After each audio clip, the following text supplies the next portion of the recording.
नमस्कार, हूनबिल टीवी देख रहे हैं आप। मैं हूं आपके साथ विशाल गर्ग। खबरों की शुरुआत करेंगे। रुद्रप्रयाग में चारधाम यात्रा के महत्वपूर्ण मानी जा रही है लगभग 900 मीटर लंबे टनल के निर्माण स्थल पर एक बड़ा हादसा हुआ है। बता दें कि उद्घाटन से पहले ही टनल के बाहरी हिस्से के ऊपरी स्थित पहाड़ी का एक हिस्सा जो है वो टूट गया है, जिससे क्षेत्र में हड़कंप मच गया है। वहीं निर्माण गुणवत्ता पर भी कई सवाल उठ रहे हैं।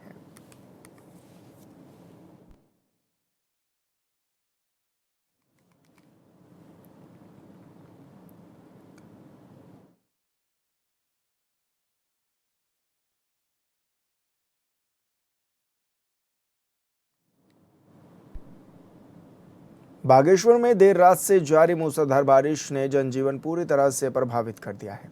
लगातार हो रही बारिश के चलते सरयू और गोमती नदियों का जलस्तर तेजी से बढ़ रहा है, जबकि भूस्खलन और मलबा आने से जिले की 21 मोटर सड़कें बंद हो गई हैं।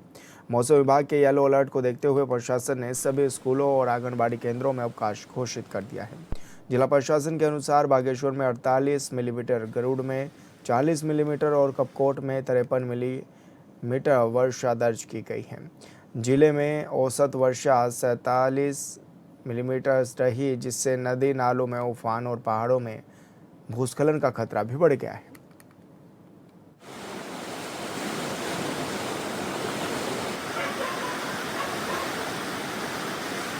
आज हमारे जनपद में ऑरेंज अलर्ट दिया गया था। उसी के अनुरूप यहाँ पे सभी जो विद्यालय है, आंगनबाड़ी केंद्र है, उसमें पहले ही अवकाश आज के लिए घोषित कर दिया गया है जिलाधिकारी महोदय के स्तर से। लगभग 47 mm एवरेज बारिश हमारे जनपद में हुई है और 4 आंगन आंशिक रूप से क्षतिग्रस्त होने की सूचना प्राप्त हुई है, तो जहाँ पे रेवेन्यू की टीम भेज दी गई है। इसके अलावा जो है अभी हमारे यहाँ 21 सड़कें आज बंद हैं, उसमें एक राजमार्ग है और बाकी 20 ग्रामीण सड़कें हैं। तो वो सभी देर शाम तक, केवल 3 को छोड़ते हुए बाकी सब देर शाम तक खुल जाएंगी। और इसके अलावा सारे तंत्र अलर्ट है, तो ऐसी कोई समस्या अभी तक नहीं है। गदरपुर गैंगरेप मामले में गिरफ्तार आरोपियों को लेकर जा रही पुलिस की गाड़ी बीच रास्ते में खराब हो गई। इस दौरान आरोपियों ने मौके का फायदा उठाकर भागने की कोशिश की। यह देख आसपास मौजूद लोगों ने उन्हें घेर लिया और जमकर उनकी पिटाई कर दी। हालात बिगड़ते देख पुलिस को बल का प्रयोग कर आरोपियों को भीड़ से छुड़ाना पड़ा, जिसके बाद आरोपियों को कड़ी सुरक्षा के बीच दोबारा हिरासत में लेकर आगे की कार्रवाई को रवाना किया गया। पूरे मामले का वीडियो सोशल मीडिया पर भी तेजी से वायरल हो रहा है।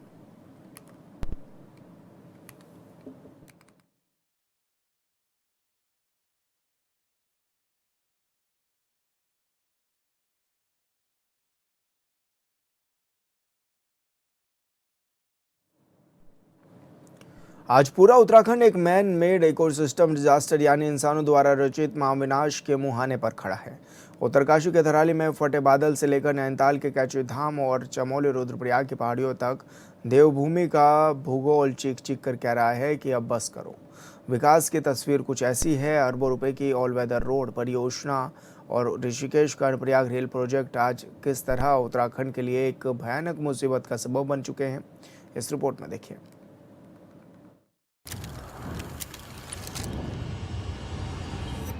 उत्तराखंड में पहाड़ों की रानी अब खतरे पर है। अंतर्राष्ट्रीय जर्नल अर्थ सिस्टम साइंस में प्रकाशित वाडिया संस्था के रिसर्च में कहा गया है कि मसूरी क्षेत्रफल का 15% हिस्सा भूस्खलन की दृष्टि से अत्यधिक संवेदनशील है। रिपोर्ट में इस बात का जिक्र किया गया कि कैंपटी फॉल और लाइब्रेरी रोड जैसे प्रमुख पर्यटन स्थलों की नींव पूरी तरह हिल चुकी है, क्योंकि यहाँ की चट्टानें नाजुक चूना पत्थर से बनी है। निश्चित तौर पर उत्तराखंड बहुत ही संवेदनशील हमारा क्षेत्र है, क्योंकि पहाड़ी क्षेत्र है। यहाँ पर किसी भी योजना को धरातल पर उतारने से पहले भारतीय जनता पार्टी की सरकार माननीय पुष्कर सिंह धामी जी अपने सभी अधिकारियों से, या जो हमारे भू वैज्ञानिक हैं जो इस चीज़ को सर्च करते हैं, रिसर्च करते हैं, वो ये देखते हैं कि कौन सा पहाड़ मजबूत है, कौन सा कमजोर है और इस योजना को पहुंचाने में हमें क्या लाभ होगा, क्या नुकसान होगा।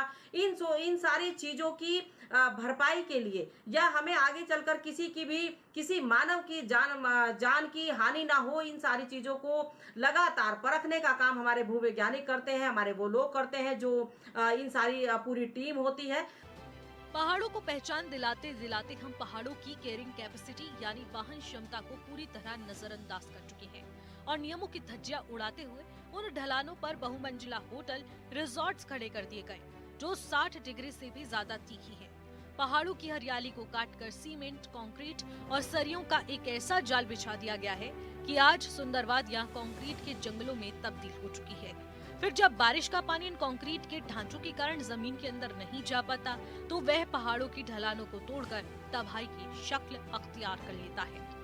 अगर किसी भी प्रकार की भूगर्भीय हलचलें होती हैं या बादल फटने की जैसी घटनाएं होती हैं तो निश्चित तरीके से बड़े आपदाओं को जन्म दे सकते हैं।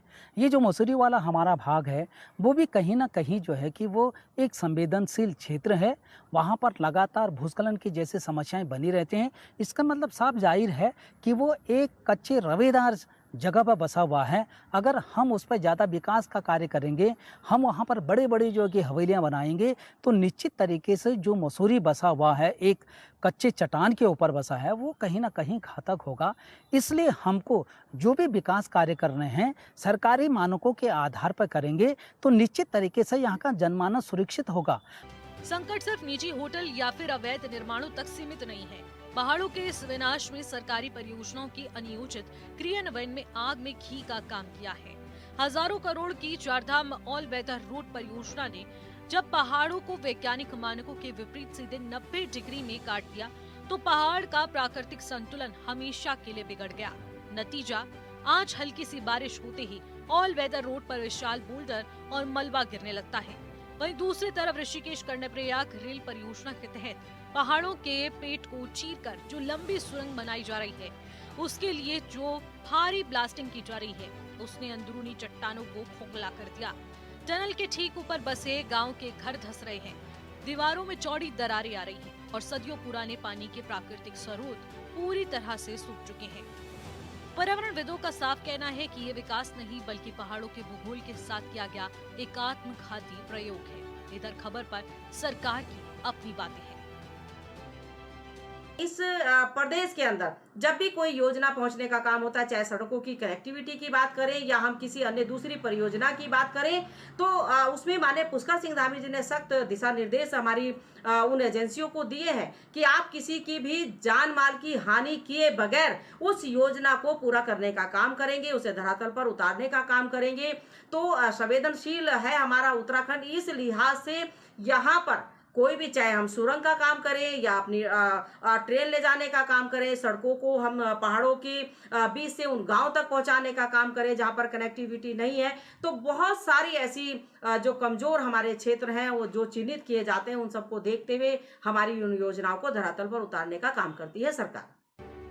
उत्तराखंड के संवेदनशील भूगोल को नजरअंदाज करने की कीमत यहाँ के लोग बार बार चुका रहे हैं। उत्तरकाशी का धराली गांव इसका सबसे बड़ा उदाहरण है।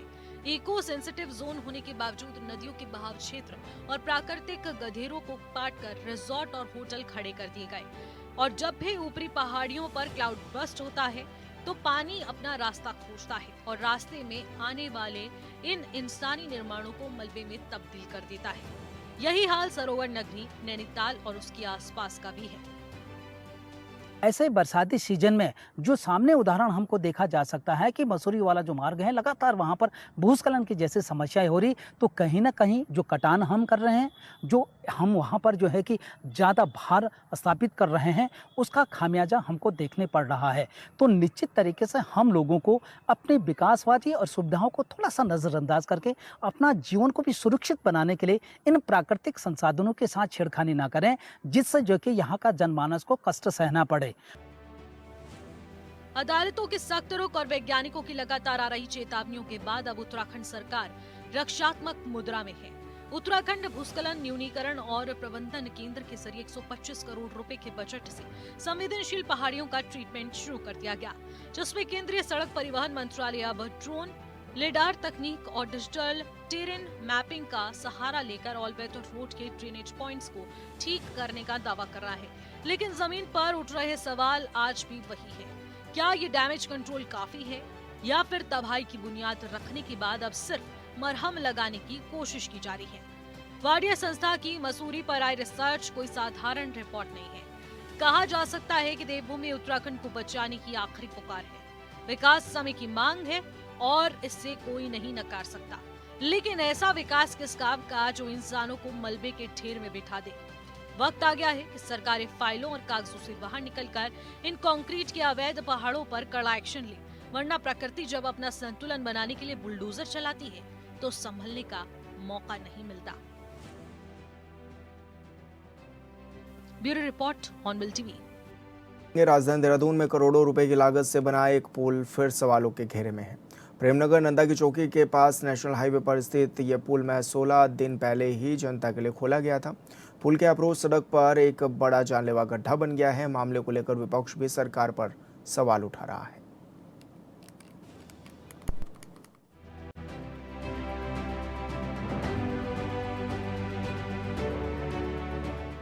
देहरादून के प्रेमनगर में विकासनगर पोटा मार्ग पर टॉस नदी पर बने पुल का अप्रोच सड़क पहली बारिश में ही ध्वस्त हो गया, लिहाजा कई तरह के सवाल उठ रहे हैं। एहतियात के तौर पर पुलिस ने इस पुल पर वाहनों की आवाजाही रोक दी है। पिछले साल बरसात में बहने के बाद इस पुल का करीब 16 करोड़ की लागत से पुनर्निर्माण कराया गया था। पुल पहली मानसून की बारिश ही नहीं झेल पाया। अब इसके दोबारा क्षतिग्रस्त होने से निर्माण की गुणवत्ता पर गंभीर सवाल उठ रहे हैं। देखिए, एक तो जैसा मैंने जानकारी ली तो पुल नहीं धंसा है, उसकी अप्रोच रोड जो है वो कुछ उसमें गड्ढा हो गया है, वहाँ से जो मिट्टी थी वो बह गई है या धंस गई है, तो उसको ठीक किया जा रहा है। और अगर कहीं कोई कमी होगी तो जांच कोई भी हो, किसी भी प्रकार की जांच तो होगी, क्योंकि निर्माण पर किसी भी प्रकार की गुणवत्ता से समझौता हमारा कोई भी जो है इरादा नहीं है और हम कभी भी जो है गुणवत्ता से समझौता नहीं करते हैं। पुल के दोबारा क्षतिग्रस्त होने से स्थानीय लोगों में भारी नाराजगी है। लोग निर्माण कार्य की गुणवत्ता और जिम्मेदार एजेंसियों पर सवाल उठा रहे हैं। सूचना मिलते ही पुलिस और प्रशासन की टीमें मौके पर पहुंच गई और पुल की स्थिति का निरीक्षण शुरू कर दिया। फिलहाल एहतियातन पुल पर आवाजाही रोक दी गई है और मरम्मत का काम किया जा रहा है। जो नंदा की चौकी का जो ब्रिज अभी रिसेंटली जिसे ओपन किया गया था या इनॉग्रेट किया गया था, उसकी अप्रोच रोड में स्कोरिंग के कारण एक गड्ढा हो गया। उस पर कॉन्टिन्यूसली काम करके अगले 3 घंटे 4 घंटे के अंदर उसे ओपन किए जाने का विभागीय अधिकारियों के द्वारा कहा गया है। और चीफ इंजीनियर PWD, ऐसी PWD वहाँ मौके पे हैं, उनके द्वारा रिपोर्ट भी प्रिपेयर की जा रही है। और जो रिस्पॉन्सिबल ऑफिसर हैं इस पूरे उसमें या विभागीय अधिकारी, उन पर एक्शन भी इंश्योर किया जा रहा है। जल्दी ही उनके द्वारा इसमें स्ट्रिक्ट एक्शन इंश्योर किया जा रहा है। देहरादून पोटा साहिब के पुराने राजमार्ग पर नंदा की चौकी स्थित टॉस नदी का पुनर्निर्मित मुख्य पुल भी अब सुरक्षित नहीं है। 16 करोड़ रुपए की लागत से तैयार हुए इस पुल में बहुत बड़ा धंसाव हुआ है। चौंकाने वाली बात यह है कि इस पुल पर 16 दिन पहले ही यातायात शुरू हुआ था। इससे पहले 11 जुलाई की रात टॉस नदी के तेज बहाव में ह्यूम पाइप डालकर बनाई गई अस्थायी पुलिया धंस गई थी। करोड़ों रुपया खर्च करके जिस प्रकार से 1 साल बाद तो ये पुल बना। पिछली बरसात में जब देहरादून में आपदा आई थी उस समय ये पुल ध्वस्त हुआ था और उसके बाद 1 साल तक लोग इंतजार करते रहे। पूरा ये क्षेत्र पछुआ दून का ये ऐतिहासिक पुल, पूरा ये पछुआ दून का पुल जो देहरादून को, शहर को, प्रेमनगर से आगे नंदा की चौकी और ये पुल जोड़ता है पूरे चक्राता, ट्यूनी और अभी हाईवे बना है। लेकिन उससे पहले ये हरियाणा को भी, हिमाचल प्रदेश को भी यही पुल जोड़ता था। ये पुल 1 साल पहले टूट गया था और 1 साल पहले टूटा हुआ ये पुल लोग इंतजार करते रहे। लोग गड्ढों से होते हुए जो वैकल्पिक एक मार्ग बनाया था, हमने अनेक बार जिला प्रशासन को, जिलाधिकारी को, राज्य की सरकार को, मुख्यमंत्री को, PWD के मंत्री को इसके बारे में कहा कि आप इस पुल को बनाएं। पूरा पछुआ दून कटा हुआ है, सहसपुर नहीं, सहसपुर के साथ साथ विकासनगर के साथ साथ कालसी, सैया, पूरा चक्राता तक, ट्यूनी तक पूरा इलाका कटा हुआ है, शहर कटा हुआ है। इस पुल को बनाई 1 साल लग गया और 16 करोड़ रुपया खर्च करने के बाद जो पुल बना, 30 दिन भी ये पुल नहीं चला, 1 महीना भी ये पुल नहीं चला और 1 महीने से पहले ये ध्वस्त हो गया। ये आपने देखा कि पूरा ये जिस प्रकार से गड्ढा पड़ा हुआ है, ये पुल गिर गया। ये सरकार लीक की सरकार है, हर चीज लीक हो रही है, पेपर लीक हो रहे हैं, यूके SSSC लीक हो रहा है, भर्तियों में तमाम प्रतियोगी परीक्षाएं लीक हो रही हैं, उनके पर्चे लीक हो रहे हैं, नीट का पर्चा लीक हो रहा है और देहरादून में ये पुल भी लीक हो गया। तो ये लीक की सरकार, आज हम जब यहाँ पर आए हैं आपके सामने, मतलब शर्म नाम की कोई चीज नहीं है, किसी प्रकार की कोई शर्म नहीं है। इतना पूरे प्रदेश में वैसे इस समय आपदा प्रबंधन का हालत खराब है। आवाजाही के संकट को देखते हुए इसके बाद पीडब्ल्यूडी ने तेज गति से काम पूरा कर 12 जुलाई को पुनर्निर्मित मुख्य पुल पर गाड़ियों को संचालन शुरू कराया था। नए पुल में बड़ा गड्ढा होने से एक बार फिर निर्माण की गुणवत्ता पर सवाल उठने लगे हैं। जिलाधिकारी ने बताया कि पुलिया पूर्ण रूप से सुरक्षित है, लेकिन भारी बारिश के कारण पुलिया के पास बनी अप्रोच रोड के नीचे से मिट्टी बह जाने से अप्रोच रोड का क्षतिग्रस्त हो गया है। Bureau report, hornbill TV. Uttarakhand में एक तरफ जहां मौसम विभाग का अलर्ट जारी है, तो दूसरी तरफ प्रदेश के कई जिलों में लगातार बारिश हो रही है, जिसकी वजह से नदी नाले उफान पर हैं। भूस्खलन से सड़कें बंद हो गई हैं, जिसे खोलने का काम भी जारी है। रुद्रप्रयाग में अलकनंदा नदी खतरे के निशान से ऊपर बह रही है, लिहाजा निचले इलाकों में रहने वाले लोगों को भी अलर्ट कर दिया गया है।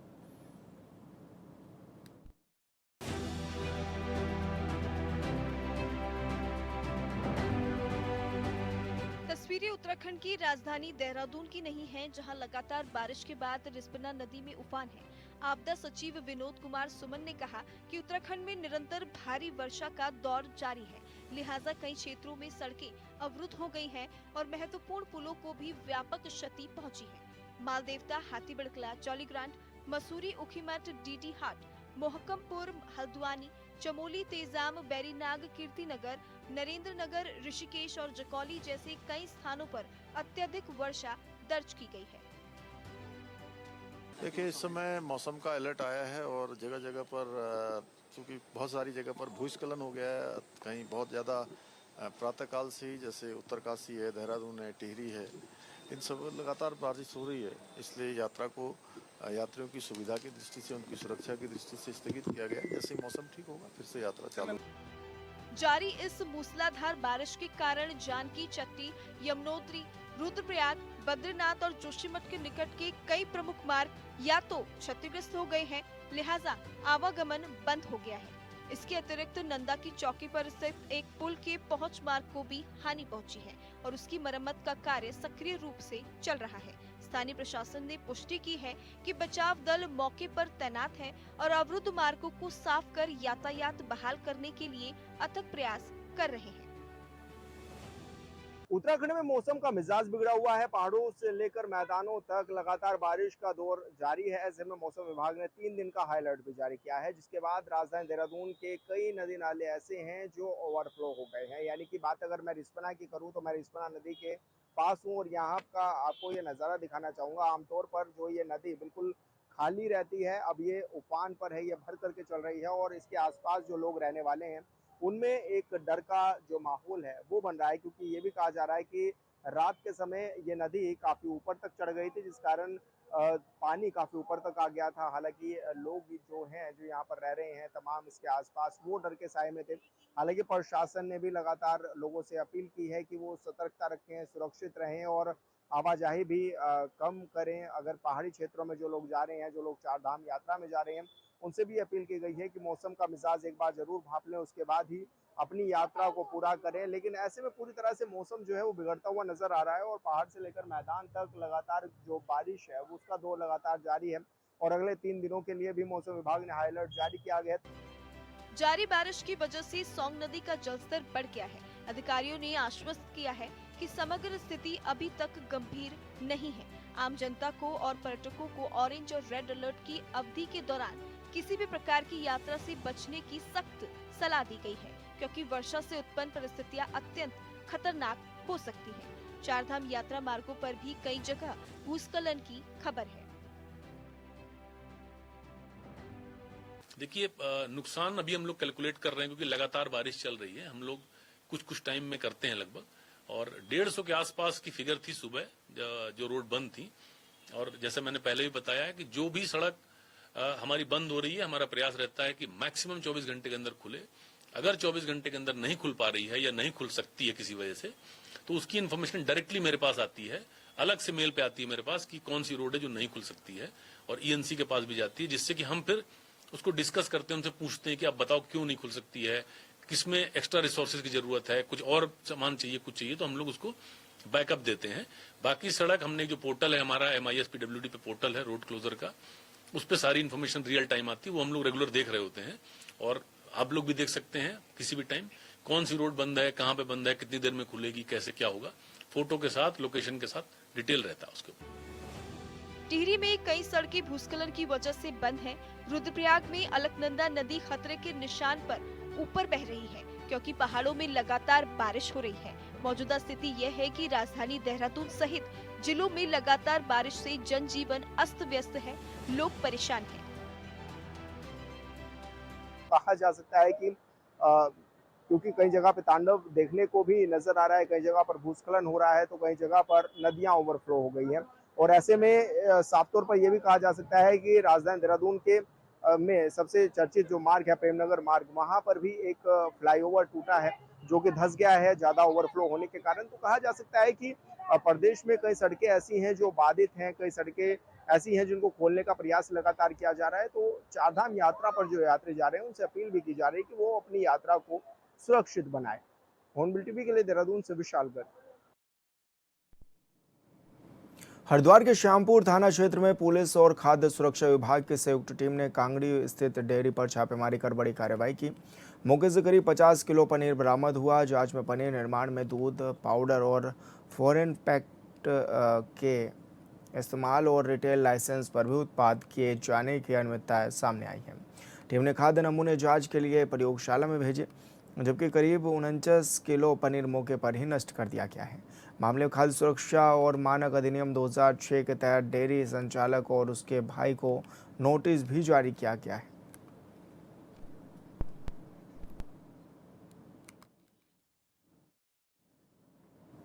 और फिलहाल इस बुलेटिन में मेरे साथ इतना ही। आप देखते रहिए हॉर्नबिल टीवी। नमस्कार।